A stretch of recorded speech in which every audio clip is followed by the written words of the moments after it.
Hey everyone, I'm Megyn Kelly. Welcome to the Megyn Kelly Show and today's weekend Best of Special. We had a busy week on the program, beginning on Monday, looking at two important moments for President-elect Donald Trump. We broke down his lengthy and substantive interview with NBC News with Batya Ungar-Sargon and his overseas trip to Paris featuring a friendly little chat with Jill Biden and Prince William, and Trump's reaction to that was hilarious. Then Heather McDonald was here to talk about the insane reaction to the murder of United Healthcare CEO Brian Thompson from the leftists and some in the media.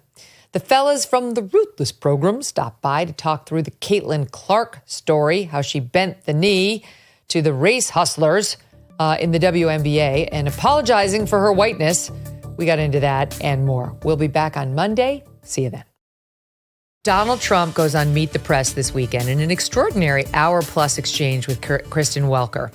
And they got into what's going to happen in his second term with respect to immigration. Here, I'm just going to play some for you. Here is SOT 4. Take a listen. You've talked about prioritizing people who have criminal histories. Correct. But is it your plan to deport everyone who is here illegally over the next 4 years? Well, I think you have to do it. And it's a very tough thing to do. You're saying, yes, you're going to focus on the people with criminal histories, but everyone who's here illegally has to go. I'm saying this. We have to get the criminals out of our country. And you see what they've done in Colorado and other places. They're literally taking over apartment complexes and doing it with impunity. They don't care. They just are, they're in the real estate business. You know, the local police say that is not the case in Colorado. Oh, it's totally the case. I mean, is it realistic to deport everyone who's here illegally? They have no choice. First of all, they're costing us a fortune. But we're starting with the criminals, and we got to do it. And then we're starting with others, and we're going to see how it goes. Who are the others? Others are other people outside of criminals. Okay, so there was that. And there is a problem with Venezuelan gangs in Colorado. Take a look at the very in-depth piece that City Journal did on it. I don't know why she's pretending that it's not a problem, but that's NBC for you. Here is a little bit more on the subject of children and families in SOT 5. Talking about parents who might be here illegally, but the kids are here legally. Your borders are You're talking about separation. Yeah, well, I mean, there are two aspects to this. Your borders are, Tom Homan said, they can be deported together. Correct. Is that the plan? Well, that way you keep I don't want to be breaking up families. So the only way you don't break up the family is you keep them together and you have to send them all back. Even kids who are here legally? Well, what you're going to do if they want to stay with the father? Look, we have to have rules and regulations. You can always find something out like, this doesn't work, that doesn't work. I'll tell you what's going to be horrible. When we take a wonderful young woman who's with a criminal and they show the woman, and she could stay by the law, but they show the woman being taken out, or they want her out, and your cameras are focused on her as she's crying, as she's being taken out of our country, and then the public turns against us. But we have to do our job. Good for Trump. I mean, he's exactly right that he's anticipating where this plan is going to meet significant pushback from the press, which is when there's a child to an illegal or a sympathetic woman who's married to or with an illegal, and Tom Homan is saying the illegal's going, and if you don't want to separate the families, you have the choice of going with them. And then the media will look at the rest of us who are favor deportations and say, it's your fault, as opposed to the decision of this illegal who decided to bring a child here or send a child here, notwithstanding the fact that they have no right to be here. I really recommend people watch that whole interview. It's an incredible hour and 15 minutes, not least because of the way it was misrepresented by the headlines in the liberal press. But I think when Trump, writes his memoirs and looks back on his life, this will be like the sweetest time. He's in his magnanimous era. He has been so thoroughly vindicated on so many fronts, and it has brought out this unbelievably confident, magnanimous side of his personality. Even when he's criticizing the journalist, he doesn't call her nasty in this interview. He just says to her, you have so much potential. which I thought was really funny. That was like the most ad hominem he would go. He's in a really wonderful place right now. And the three headlines would have been, if I was sort of covering this honestly, would have been the last question she asked him is, what is your message to Americans who did not vote for you and did not support you? And his answer, Megyn, was, I love you. He said that he was invested in protecting the dreamers, especially the ones who are older and middle-aged and contributing a lot and have good jobs. And he said that he was not interested in any kind of retribution. He said, again, our success will be our retribution. He said he's not going to get involved in Pam Bondi's work or in Kash Patel's work. He's going to let them do their jobs. I mean, these were real headlines that, of course, nobody pointed out. As to immigration, I think you're totally right. Homan is so the perfect man for this job because he could care less what anybody thinks about him. He is an unbelievable patriot and feels that it is his job to protect the American people. And honestly, Megyn, Trump is very sensitive to the headlines. He's thinking ahead about how to sort of preempt them, how to protect himself from those accusations from the unfair media. But I gotta say, he was given a mandate by the American people to do exactly this. And the media has lost all credibility because in opposing him in the most dishonest and vitriolic way, it was revealed on November 5th that they were opposing the American people. Their hatred for Donald Trump was revealed for what it is, which is hatred for the American people. And so when the media stands up and says, look at this racism, look at this cruelty, how dare they try to deport these lovely families, the American people are going to say, hey, that's me you're calling racist. I voted for this. And so I think we're going to see a really different relationship between the administration and the media. And if we don't, it is the media who's going to suffer, not the administration. Moreover, tell it to the American families right now that are dealing with schools that are overrun by children from these foreign countries who are not here lawfully. And now in places like New York, you have to have a translator speak in the native tongue of all the children who are represented. So no matter where they're from, they can't even find enough translators, never mind ask then whether they have teaching capacities. It's absolutely unworkable. So I think a lot of previously sympathetic Americans have had it, voted for Trump to get rid of, yes, even the children. I'm sorry, but they have to go. If you want to go back home and apply for asylum or try to get in legally, like so many millions have done before you, you should do that. But you have no right to break our laws to enter the country unlawfully and then just play your sad violin and tell us we should allow you to stay here. There are procedures for that. You flouted them. Hold on. Here's a little reaction after Trump appeared in SOT 28. You know, I was struck by how succinctly the president-elect summed up his mandate. I think one of the things that was most fascinating is he didn't seem very combative in this interview. But he didn't want to fight with you. And I thought he looked very relaxed and confident. Yes, the tone was different, but it doesn't mean it's a difference in his priorities. So what struck me is more tone, not a difference in what he intends to do or what he wants the people he's nominating to do. Jen Psaki with the still Hitler, notwithstanding the new tone. Here's the last one I want to play for you, Batya, and that is the discussion about whether he's going to go after his enemies, in particular, potentially with Kash Patel, if he gets confirmed as head of the FBI. SOT 6. He has a list in his book of 60 people that he calls members of the so-called deep state. Do you want Kash Patel to launch investigations into people on that list? No, I mean, he's going to do what he thinks is right. Do you think that's right? Do you think that's right, sir? If they think that somebody was dishonest or crooked or a corrupt politician, I think he probably has an obligation to do it. Are you going to go after Joe Biden? I'm really looking to make our country successful. I'm not looking to go back into the past. I'm looking to make our country successful. Retribution will be through success. Pretty remarkable in terms of tone, yes, but also, Jen Psaki, the actual messaging, retribution will be our success. Do you think that the media will accept it? And do you believe it? Because he didn't rule out entirely Kash Patel going after his political enemies. He just said if somebody's corrupt or crooked, he'd have an obligation to do it. But I believe retribution is achieved through success.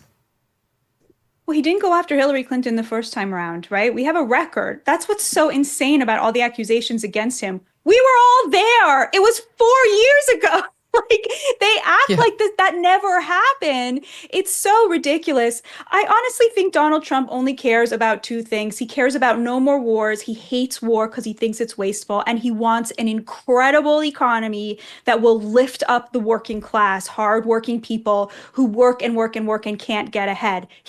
Those are his priorities. That's what he cares about.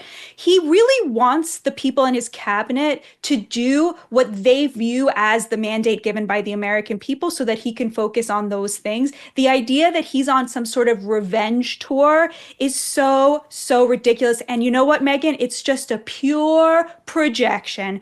Every accusation from the Democrats is a confession. They spent 4 years waging revenge against Donald Trump for beating Hillary Clinton. They tried to put this man in prison for the crime of trying to elevate the American working class. It is they who are hell-bent on revenge. It is they who have politicized the Justice Department. It is they who think that they are above the law. I don't know if you saw this, but Biden apparently is planning mass preemptive pardons, meaning for people who have not even been yet accused of anything, suggesting that if you are elite enough in the Democratic Party, you cannot even be accused of a crime or indicted for a crime or investigated for a crime if you are close enough to the Biden family. I mean, it is so, this from the so-called defenders of democracy. So I think that this is all just pure projection. And I really believe that Trump has no reason not to be this magnanimous version of himself going forward, given the support and the mandate that the American people have given him. He truly is a leader. He is a reflection of what Americans want. And he was that before they knew that in 2016, when we were a little bit more divided around these issues. So I think it's going to be a great 4 years. It's so crazy with the Democrats are the ones who started the lawfare. They're the first ones to cross that Rubicon. They did it. And now they're acting like, oh, he's going to target. We've got to preemptively pardon people like Adam Schiff and Adam Kinzinger. I don't know who else is on their imaginary list. I'm sure we're going to find out. As though Trump has done this before. They did this. My husband, Doug, he used to watch our little dogs when we'd take him to the park. And like the male dog, Bailey, he would pee on like a fire hydrant, and then another male dog would come and pee on it, and then Bailey would pee on it, and then the other dog, and Doug would just say it's like a nuclear arms race. Just everybody keeps trying to escalate, and that's the Democrats. It's like everybody peed on the fire hydrant. That was the thing, but then they went and they peed on like the leg of an actual human, and then. And now they're worried that like our side is going to do that. It's like, you guys are the only ones who did that. You don't have to create some new rule saying no one can pee on the humans. Like, you're the only ones who ever did it.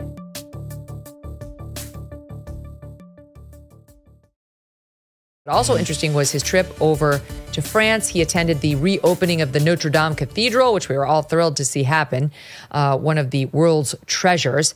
And a very interesting moment where he sat one away from Jill Biden, and the person in between them got up.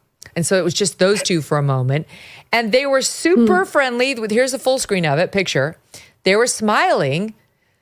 And so many people had a million captions for this. I'll stay on you for this one, Link. How would you caption that one with Jill and Trump smiling at each other?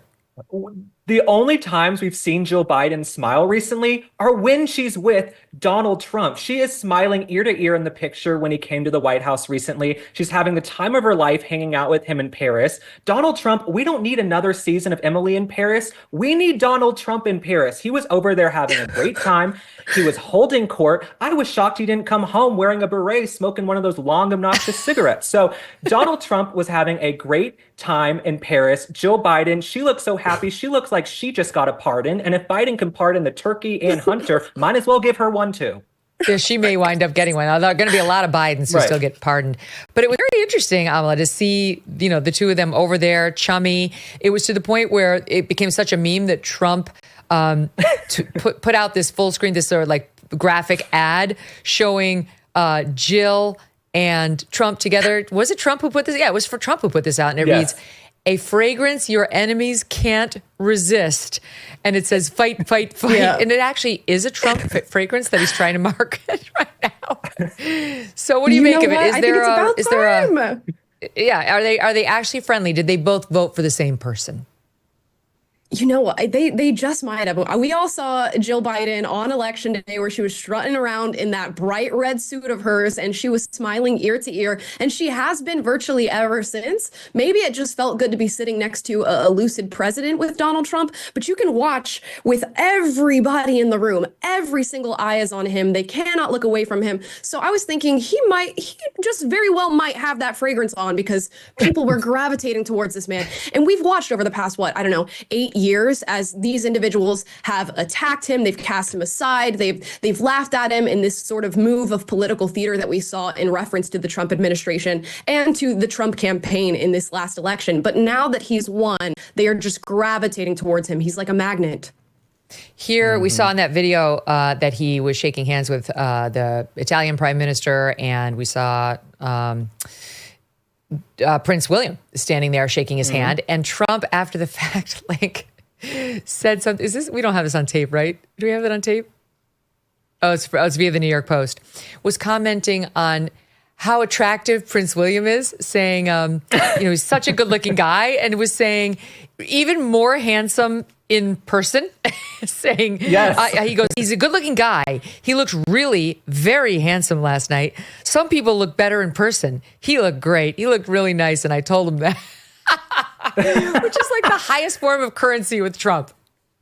Well, one thing about Trump is he loves central casting. We're about to have the hottest cabinet in American history, okay? If you're hot, you're blonde, you're ripped, then you're probably going to be in the cabinet with Donald Trump. You know what I'm saying? We've got Pete Hegseth, and everybody's all shocked about Pete Hegseth. I'm like, you think men with cheekbones and jaws like that have been perfectly good boys their whole lives? No, it's central casting. And as for Prince William, I think Prince William is thinking, I've lost my hair up top, so I'm going to do the scruff to sort of balance it out.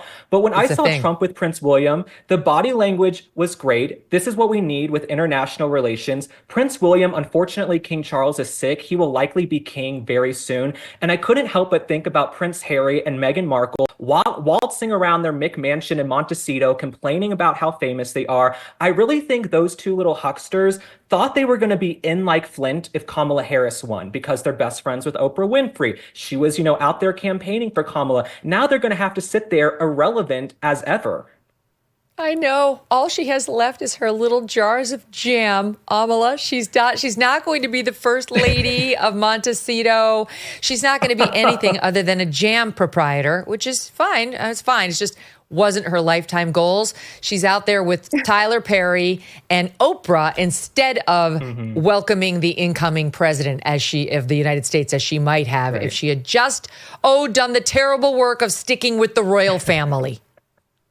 Oh, yeah. It's so hard to be around those racists who are concerned about her skin color. And I'm sorry. Did any of us think that Meghan Markle was really that black? Are we looking at the same individual? I just really don't believe the narrative that she spun about this family. And it's so interesting that everywhere she goes, this sort of victimhood mentality follows her. And she claims she had no idea what she was getting into when meeting Prince Harry and could not even imagine what her life was going to be like on the other end of it. I'm thinking, okay, we know you were husband hunting and we know you had a scope on the rifle. You knew exactly what you were dealing with when you got in bed with that man. And now we're going to see, because with this move towards conservatism that's coming with Trump, I think we're going to see this in Europe as well. And with Macron being there, France has been struggling in his sense with an uptick in right-leaning views. And I think all of them are going to be dealing with that under this Trump administration. It's so true. Like, Trump has provided everyone with a roadmap of how to do it. If even Trump could get reelected after J6, after all the fascism claims and the Hitler claims, and the American people spoke overwhelmingly saying, we don't care. We want a different way of living. We want to go back to basics here in America. We need a factory reset on this nonsense. Then there's a roadmap for other world leaders to say, I see what people want. We've been led astray, going in the wrong direction. I want to show you this too. Trump shook hands with Zelensky at the Elysee Palace, they were there with Emmanuel Macron on Saturday. And it was an interesting handshake. Trump is famous or infamous for his handshakes, the power handshakes where he pulls you in. He loves to pull you in. He's holding him and holding him. Okay, so there we go. He held him. And now here's Macron next to him, the three of them. And here we go. This is back example where he pulls in Macron. See, there he goes. And then it turns into look. Holding. He doesn't let go of him. And look at him. He won't let go. This is when he met with Macron. What is it with Trump and the handshake? What's happening? Look. Yeah. Look. There he goes again. The elbow up now. Elbow up above Macron. Mm-hmm. It's like clearly a sign of dominance. Love to get a body language on, expert. But what do you guys make of the handshake?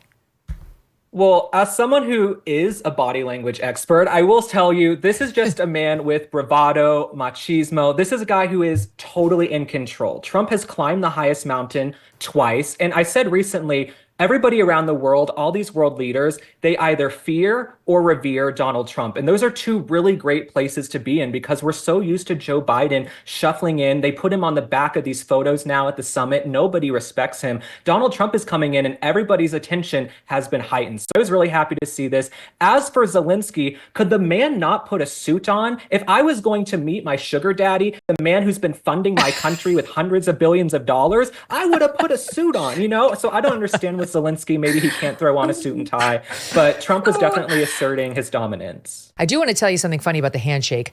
My husband, Doug, asked one of our friends who's CIA about the Trump handshake. And he showed us a way that like a man, I mean, he doesn't do this to women, but that a man can like stop the crushing grip and then pulling you in. It's like a maneuver that these CIA guys know, where like you can trump the dominant pull in. And we were like, oh, that's good. That's good. You know, we'll have to remember that. Not me, but Doug. And then we talked to Jack Carr, famous author and Navy SEAL. And he said, oh no, that can easily be counteracted, and showed us a triple secret move to counter the CIA move. So now, I mean, poor Doug has got a lot to remember. I'm so grossed out by this reaction to the murder of this insurance company CEO. And it's pretty widespread on the left, how they are lionizing the alleged murderer. And I mentioned Taylor Lorenz because she's pretty indicative of it. She worked for the New York Times. She worked for the Washington Post. She was fired by the Washington Post this fall when she posted on her Instagram, Joe Biden is a war criminal. When they chastised her for posting such a thing as a so-called reporter, she denied she had done it and claimed she'd been hacked. They fired her, not believing her excuse. And then a month or so later, she definitely posted on her social media, Joe Biden is a war criminal, kind of removing the mystery about whether it had been her the first time. And now this woman is all over online on her Substack and elsewhere trying to justify this man's murder, and goes on with Piers Morgan on his YouTube show last night saying the following. I do believe in the sanctity of life. And I think that's why I felt, along with so many other Americans, joy, unfortunately, you know, because it feels like... Serious? I mean... Joy in a man's execution? Maybe not joy, but certainly not empathy. He's a father, billions, and he's being gunned down in the middle of Manhattan. Why does that make you joyful? Thousands of Americans that he murdered. So are the tens of thousands of Americans, innocent Americans, who died because greedy health insurance executives like this one push policies of denying care to the most vulnerable people. So should they all be killed then? Should they all be killed, these healthcare executives? Would that make you even more joyful? No. Joyful, or even to say you're not empathetic about somebody losing their life when they leave behind two young boys. Yeah, Taylor, I don't mean to be rude, but why the fuck are you laughing all the time? I don't get it. Sorry, apologies for my language, but honestly, I find it unbelievable. What are you laughing at? I am laughing at Tommy's insane mischaracterization of why people are angry. Okay. Your thoughts on it, Heather? Wow, we have a real problem in this country. The left has a real problem. I found it, in a sense, frustrating to hear you initially, Megyn, rebutting the claim that this was somehow a justified act, because it seemed like it's tragic that we have to concede that much to even engage with these people. It should be so patently obvious that you're not allowed to kill because you disagree with somebody politically, and to even engage in that argument is to concede too much. But obviously we need to. Let's recall, these are the same group of intersectional allies that also celebrated October, the Hamas attacks.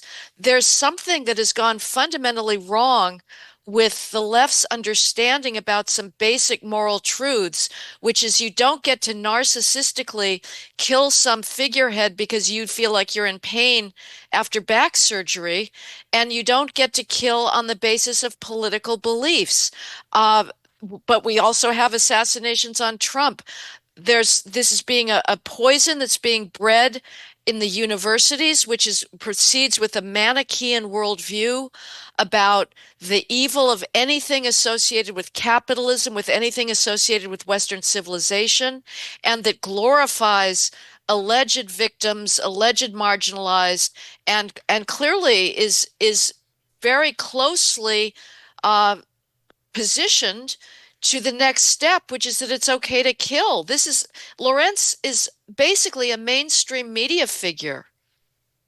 Yeah, and is giving voice to what we've seen all over the internet, thirsting after this guy and celebrating his looks and counting him as some sort of courageous guy, as I say, who shoots a man dead in the street, an unarmed man in the back. In the left's world, this is courage. Here is that guy, Tim Miller, who couldn't find the stones, Heather, to ask Doug Emhoff, who he had right across from him, right after the story broke that he had, according to his ex-girlfriend, slapped her with an open hand across the face so hard outside of a festival in Cannes, France, that she spun.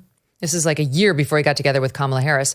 He couldn't find the stones to ask him the question, would you like to respond to that? Is it true that you hit this woman? You who are being lauded by the left as the new version of masculinity, non-toxic, the way the Republican version is.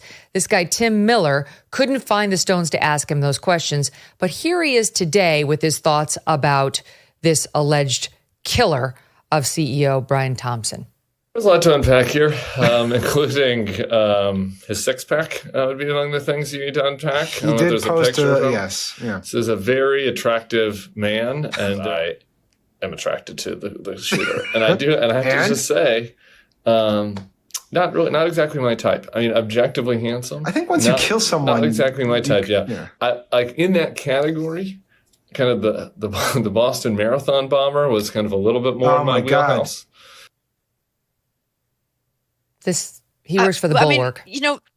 We I have to feel sometimes that the anarchism of the early 20th century, that we're past that kind of solipsistic embrace of evil and of the notion that you have a right to go around killing people that you disagree with. We're certainly never going to return to that degree of contagious insanity. But listening to this, I don't know, we are moving in that direction. This is not, and it's not even an underground movement. The anarchists were understood as enemies of the state, and they did everything they could to cover their tracks and cover their propaganda to a certain extent, although they were also out there leafleting. But their homicidal intentions were not exactly out in the open. But these are people that are going onto social media, the most public realm in the world, and proclaiming that they don't have a problem with murder. I lack the language, Megyn, to really describe as in a sort of a Cassandra-like position what may be going on here. We all thought that there was a course correction with the Trump election, and people are saying no more with the identity-based grievance, which this is related to in a certain way. But we clearly have a very, very long road to tread to get back to some kind of shared value system. I mean, the irony, you mentioned the Daniel Penny, Jordan Neely verdict, that this killer is being described as a hero, and then an actual hero was being treated as a homicidal criminal and villain. We're living in an upside down world, at least to the extent that you live in the elite bubble ideology. Mm-hmm. I have a lot for you on Daniel Penny today, which we'll do next. But you're exactly right. I mean, I think the Trump election was a declaration that the normies are with us. We've reclaimed the normies who were leftist adjacent, open-minded to self-flagellation, as required by BLM and the trans activists. Like, okay, if that's what I need to do to be a good person, I'm I'm listening. And now they've just been completely rejiggered to normalcy. Wait a minute, you people are the loons. We're not doing that. We're not opening the border. I'm going back with the side of reason. I think they're back with us, but it doesn't mean the loons went away. They're still a part of the Democrat Party, and they're vocal, and they're not giving 1 inch. Taylor Lorenz is one example of that, but they're all over CNN and MSNBC in the wake of Penny, which is the other big story today, saying all the things you'd expect them to say about how we've normalized vigilantism. The same people. Right. They see him as this.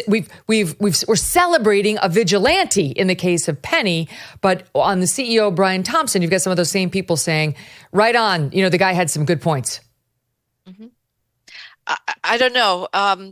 I hope that there's more people like Piers Morgan out there in the mainstream media that are distancing themselves from these views, because if they're not, you're allowing it to stay out there unrebutted, and it's.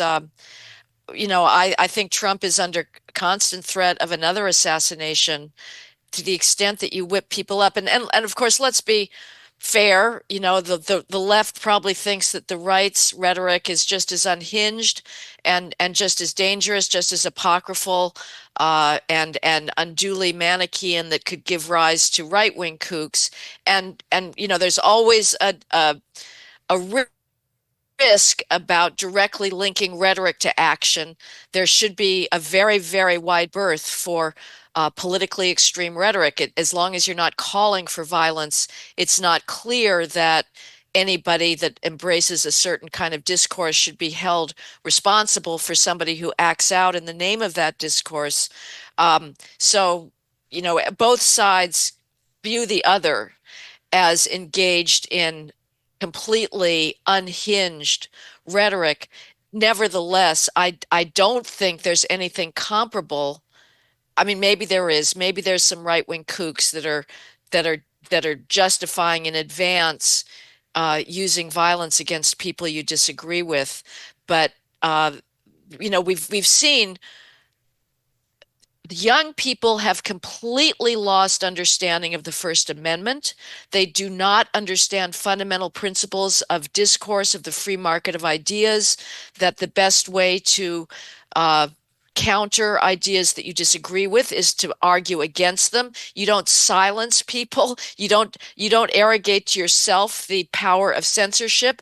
So that's bad enough that we've lost sight of that fundamental principle of democracy, a principle that has given power to the marginalized throughout the ages. You have Frederick Douglass saying the thing that tyrants fear most is freedom of the press, because it allows those who oppose slavery to throw off their chains. Now you have the left opposing the freedom of the press. But it's even worse than that. It's even worse. Now you have the left saying, thou shalt kill people who you think are denying services because you have a certain view of health insurance. This is a principle that is going to lead to a complete civil war. There's many health insurance executives out there, as Piers Morgan said, should they all be killed? Follow the principle, and the answer is yes. And then you move on to oil executives, Wall Street. Absolutely. Although, Wall Street it's weird. It's in sort of a transition mode because Wall Street is, of course, also very left. So, we get to rail against capitalism, except when we're drawing on billions to support our left-wing campaigns. So, but yeah, but it is interesting. And then you move on, of course, to politicians, where it's like, and certainly nobody's advocating this. I'm just saying that if you want to talk about a politician who's really had a massive effect on healthcare, the first person to come to mind would be Barack Obama. If you like your plan, you can keep your plan. If you like your doctor, you can keep your doctor, which was a lie. And his Obamacare plan led to the loss of individual relationships between a patient and his doctor over and over and over again, a patient and her plan over and over and over. So if we're now greenlighting violence against public figures who affect our health care, how do they reconcile that? I mean, how is it not a call for multiple assassinations? It's just such insanity.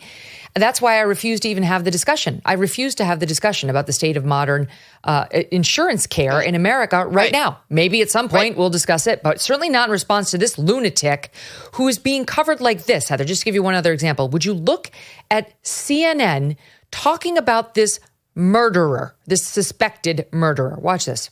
The reaction online is also just such a reinforcement of how much aesthetics, attractiveness, I mean, like the shallowness of the American people, the American people who are online, we'll say, is very much on display here. Part of, yes, there's absolutely a bubbling anger about the inequity in the country writ large and in the healthcare system, no question. But so much of the clips we were watching at the top of this segment are driven by the fact that this is an attractive And we got to drop the banner to show why. And it is deeply troubling that we are celebrating this person who's committed cold-blooded murder because, he clearly went to the gym.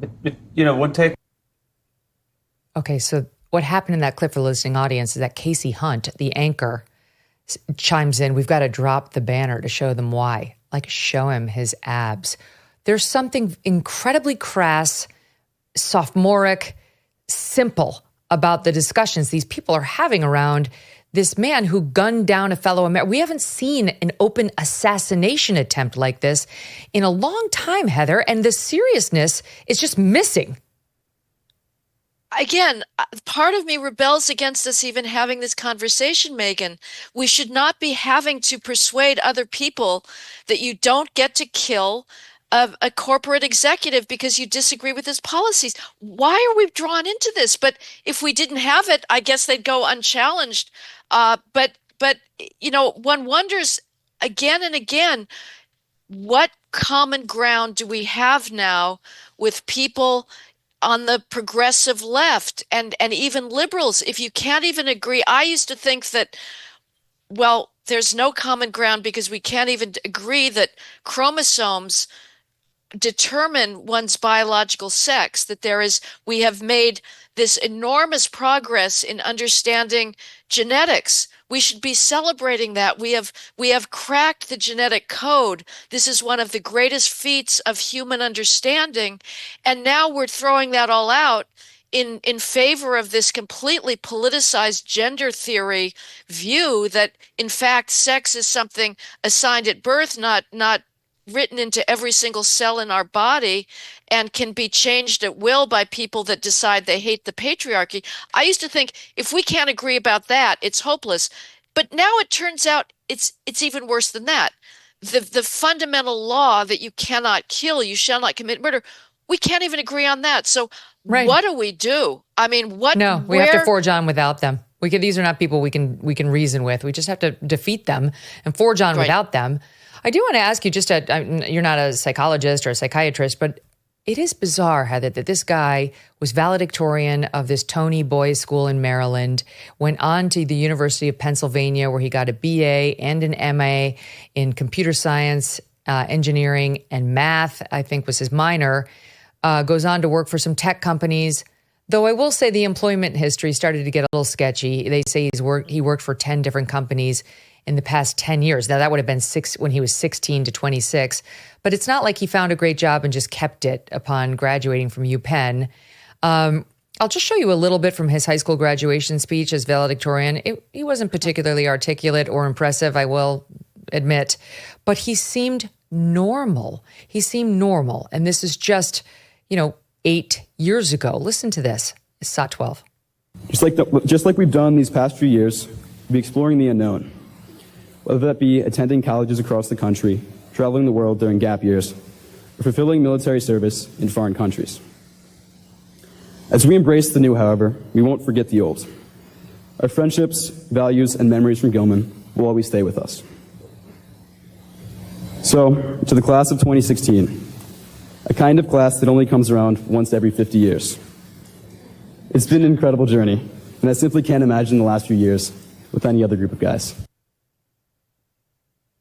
All the advantages, education, wealth, apparently a nice family that was looking for him when he went missing at age 26, couldn't find him, was doing its best to try to retrieve him. Lots of friends, according to them, good looks. it's very strange what would make him go from that to, I'll let you hear it from John Miller, who's an intel analyst now on CNN. He's the chief law enforcement and intel analyst, talking about what was in his manifesto that the police found on his person when they arrested him. SOT 10. Well, he was railing against the healthcare industry, which, of course, fits into the scenario here. He talks about how these parasites had it coming. He starts off basically saying, I don't want to cause any trauma, but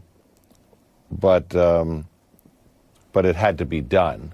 So a second page really kind of goes into problems with the health industry. He raises the question, why do we have the most expensive healthcare in the world, but we're 42, rated 42 in life expectancy around the world? It was talking about the healthcare industry and the need for violence. We need to talk about Caitlin Clark. Yep. So Caitlin Clark of Iowa, but now playing for Indiana in the WNBA, gets honored in time as the athlete of the year. I don't know. I guess they need a lot of covers or something. I mean, whatever. They just want people who are going to sell their shitty magazine. So she gets selected as athlete of the year. And what does Caitlin Clark do? Like, this woman who's a superstar. She's the Michael Jordan of the WNBA. And she's become a phenom in part because the players of the WNBA can't fucking stand her. Why? Mm-hmm. Because she's white. It's abject, absolute racism. It's total racism. And one of the things that's been admirable about Caitlin is she just continues to play her game and put points on the board. And she does very well, and she wins games, and she puts butts in the seats, and she sells tickets, and she gets people tuning in on television. And all really we want to hear from anybody about this is thank you. Thank you to Caitlin Clark for making our league relevant and so on. But instead, she's been bullied repeatedly by the players in this league. She's been assaulted physically. She's been scratched in the eye. And I mean, all of this is on camera. We've covered it repeatedly on the show. So she gets this honor. And all she has to do is continue staying above it. Thank you. I'm grateful. Love being in the WNBA, and I love my colleagues who I play with, my teammates. That's it. Instead, she decides to go racial. And what she says is she feels the need to acknowledge her white privilege. Basically, she's sorry she's white. She feels really bad about it, though, so you should give her a pass.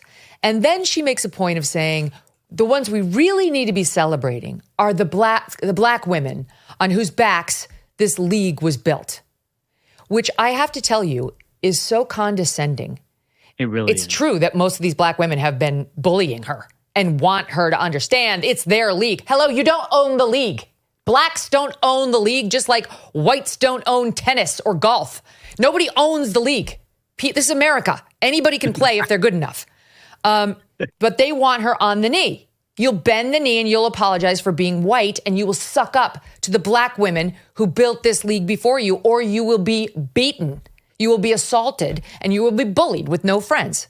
So she does it. She finally did it. She bent the knee, self-flagellated over white privilege, and look at the black women in this league. And I have to tell you, if I were a black woman in that league, I think I'd say, screw you.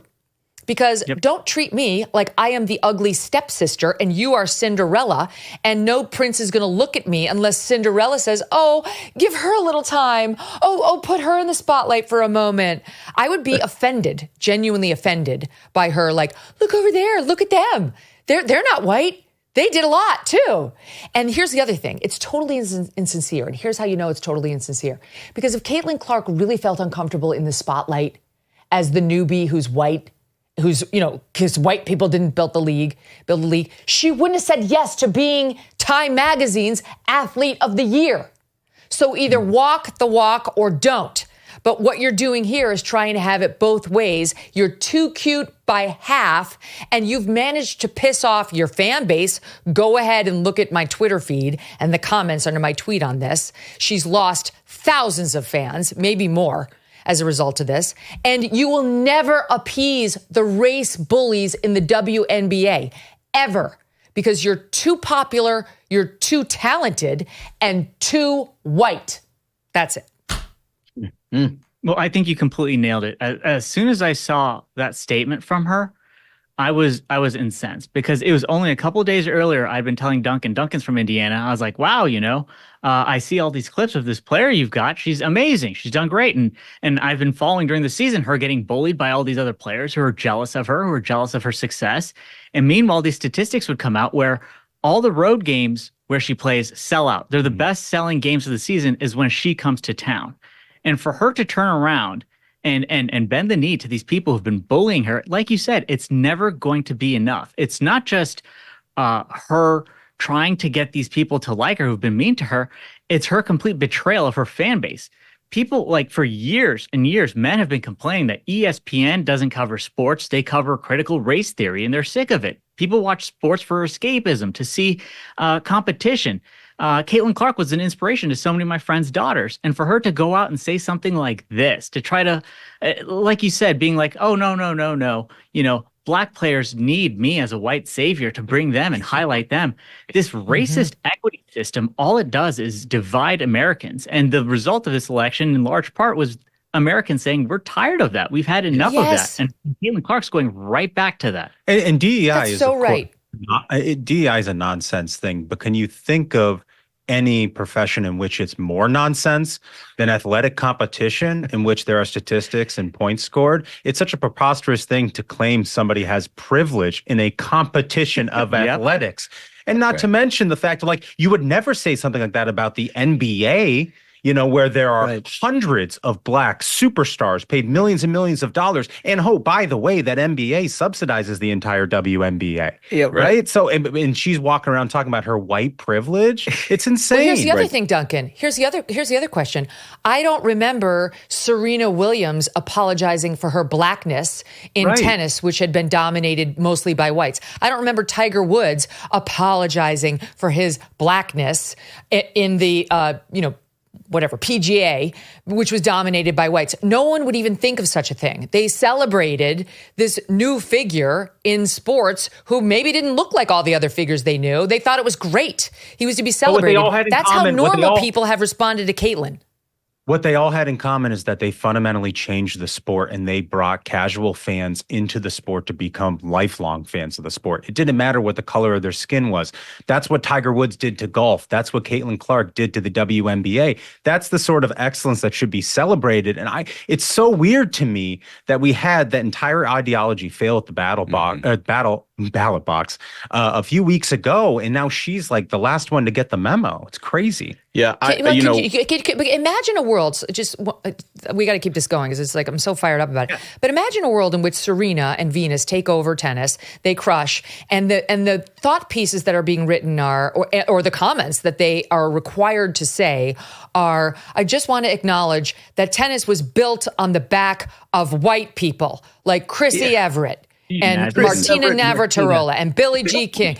And, I have Black privilege in being here because of my whatever, however she wants to attribute that. It wasn't explained by Caitlin either, exactly how her white privilege got her some more attention in the league. That's the theory by some racists, that the only reason we want to watch Caitlin is because she's white and we can't stand watching the Blacks, but we'll watch the white, which is absurd. She's by far the best. The stats prove it. That's why she's so popular.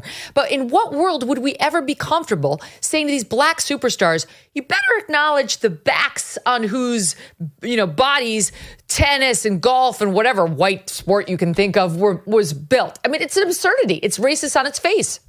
Mm-hmm.